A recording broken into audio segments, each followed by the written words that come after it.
Y tal como les habíamos anunciado, estamos recibiendo al sociólogo Ignacio Suaznavar, director de opinión pública de Equipos Consultores, para trabajar sobre un tema que de alguna manera ya habíamos tenido sobre la mesa, pero la idea ahora es profundizarlo y analizarlo, que es el de los indecisos. Bienvenido, Ignacio. Muchas gracias, Blanca. Buenas noches. Alguna gente le había llamado la atención el porcentaje de indecisos de la última encuesta que realizó Equipos. Sí, correcto, 15%, pero en realidad es un nivel de indecisos totalmente habitual para estas épocas de la campaña. Comparado con elecciones anteriores a esa altura. Comparado con el 2014 o el 2009 a esta altura teníamos punto más, punto menos, más o menos el mismo nivel de indecisión.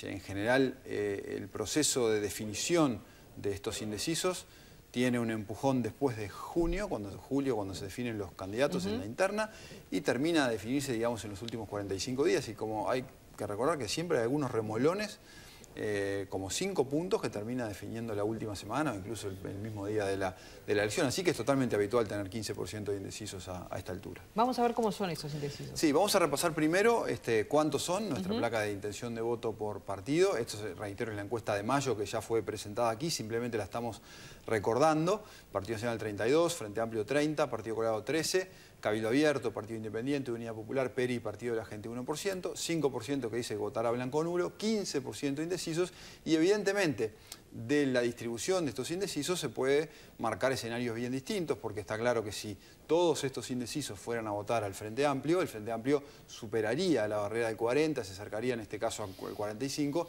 y es una elección evidentemente distinta, así estos indecisos se distribuyen proporcionalmente entre todos los partidos, donde es una elección en ese caso muchísimo más favorable a la oposición. Entonces, ¿tenemos alguna pista?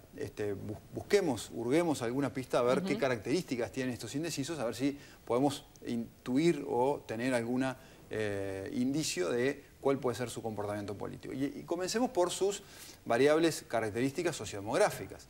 Y hay una característica interesante que es casi 2 de cada 3, un 62% son mujeres contra 38% de hombres. Siempre hay entre los indecisos una participación un poquito mayor de las mujeres que entre los hombres, una característica relativamente habitual, pero en este caso lo vemos más marcado. Así que si tuviéramos que hoy describir un indeciso típico... ¿Hay alguna explicación para eso? No tenemos muy claro, la verdad. Puede haber muchas, pero en realidad no tenemos ningún indicio claro de por qué en este caso hay quizá la ausencia de mujeres como precandidatas. Como opción. De 28... candidatos que tenemos en la interna de todos los partidos, tenemos una sola mujer. Pero bueno, también es cierto que no necesariamente las mujeres votan mujeres, ni necesariamente las mujeres buscan mujeres para votar, por lo cual quizás es una explicación débil. Pero lo cierto es que hoy el indeciso característico del Uruguay tiene más cara de mujer que de hombre. Después se especula mucho con que si los indecisos son jóvenes, ¿no? Hay como cierto estereotipo ahí. Perfil de edades. Claro, de que los jóvenes son indecisos. Y bueno, vamos a ver el perfil de edades de los indecisos, donde vemos que esto no necesariamente es así. Un 20% de los indecisos tiene menos de 30 años, tiene 18 o 29 años. Uno diría que casi la mitad de estos son nuevos votantes, o sea, tienen menos de 24, 10 y 10, gruesamente. El 43% de los indecisos en realidad está en la franja entre 30 y 49 años. Un 20% tiene entre 50 y 64 y un 17% entre 65 años y más. Entonces, no se trata de que los indecisos hoy se concentren más bien entre los jóvenes, sino que se concentran más bien en las franjas de edades intermedias, ese público de 30 a 49 años, un público donde el Frente Amplio había tenido niveles de votación muy importantes en las elecciones anteriores, y quizá por ahí hay una asociación entre el Frente Amplista desencantado y esta franja de edad con un poquito más de concentración de lo habitual. Pero lo cierto es que cuando uno piensa en un indeciso, no debe pensar característicamente como un joven, sino como alguien de edad intermedia. Interesante porque votan 250.000 nuevos jóvenes en esta elección, ¿no? Con nuevas credenciales que en su gran mayoría son jóvenes. Sí, sin duda es una porción importante del electorado, pero los niveles de indecisión entre los jóvenes no son demasiado potentes o demasiado importantes en este momento. La tercera característica es el nivel socioeconómico. ¿De qué estratos sociales provienen los indecisos? Y aquí sí vemos una concentración importante. Un 17% de los indecisos son de estratos altos y medios altos, un 16% de estratos medios, un 32% de estratos medio bajos y un 35% de estratos bajos. Quiere decir que hay una concentración fuerte de los indecisos, más que la población en general, en los estratos medios, bajos y bajos. 67% de los indecisos se concentran en estos dos estratos, y ahí entonces ya tenemos un perfil más característico que evidentemente también está atado a algunas características geográficas, porque por lo menos en Montevideo y en alguna parte del interior, la segmentación residencial está asociada evidentemente al nivel socioeconómico. Entonces el indeciso es una mujer de edades intermedias, de sectores medio bajos y bajos, como característica predominante. Evidentemente, como vimos, hay indecisos de todo tipo, tamaño y color. Bueno, pero avancemos un poquito más allá de las características sociales, e intentamos ver lo que son características políticas. Por ejemplo, ¿les interesa la política a los indecisos? Bueno, la verdad que no les interesa mucho. El 52% directamente no le interesa nada, un 36% le interesa poco, un 4% apenas dice que le interesa mucho. Es decir, el indeciso informado es efectivamente un público muy chiquito. Los informados están en general bastante decididos. Un 8% le interesa bastante, por lo cual este es un factor que alienta además esta idea de que es muy probable que estos indecisos no participen en la interna, que es de voto obligatorio, y terminen resolviendo en la recta final bien corrido septiembre. Veíamos en algún momento los niveles de desconocimiento que hay sobre buena parte de los candidatos y bueno, es notorio con niveles de desinterés en la política importantes en un segmento de la población que tampoco conozcan los candidatos. Bueno, avancemos un pasito más en las características políticas y veamos qué votaron los indecisos en la elección anterior.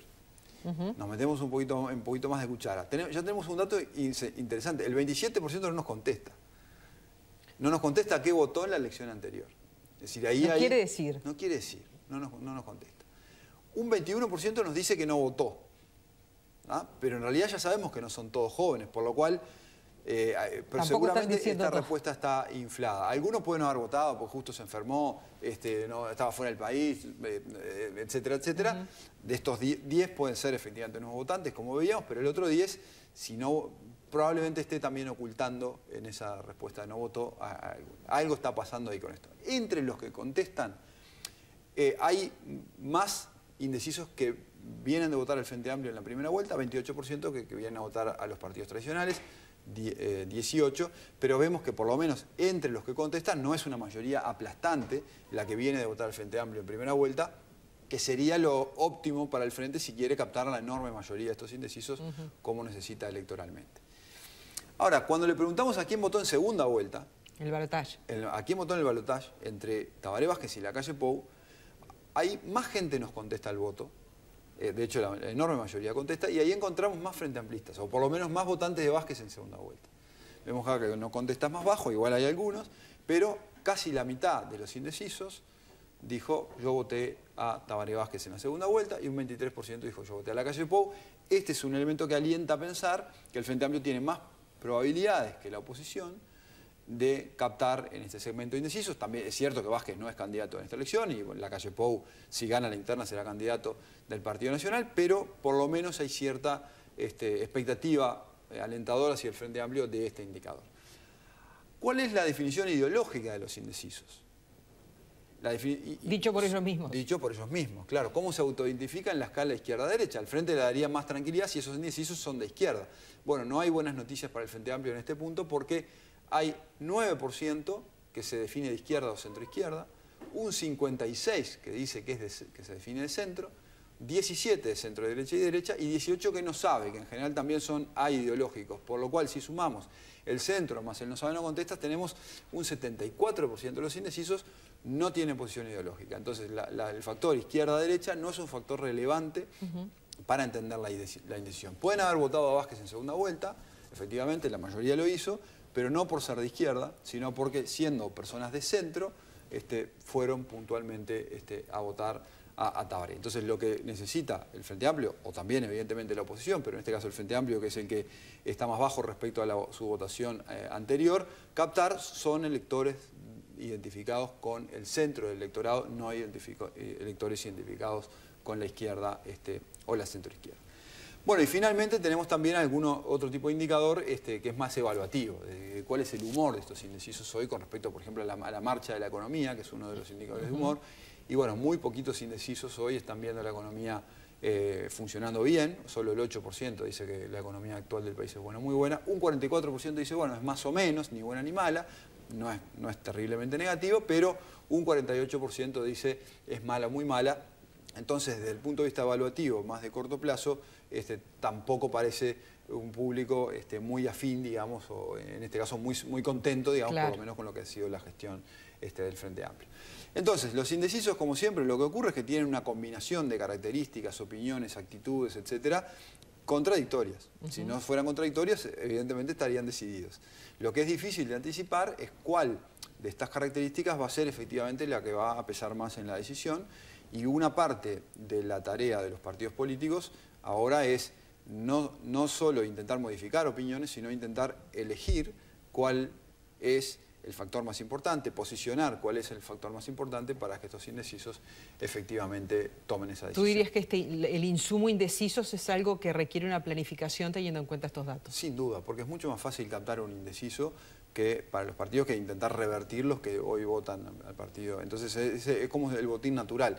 Después de junio vamos a empezar a ver que todo el mundo va a empezar a hablar a este público, y esta temática de intentar entender los indecisos, que además son un grupo móvil, porque son siempre entre el 10 y el 15%, pero algunos salen y otros entran. Entonces no necesariamente las características de ese grupo son fijas. Exactamente. Ignacio Sosnávar, muchas gracias. Un placer.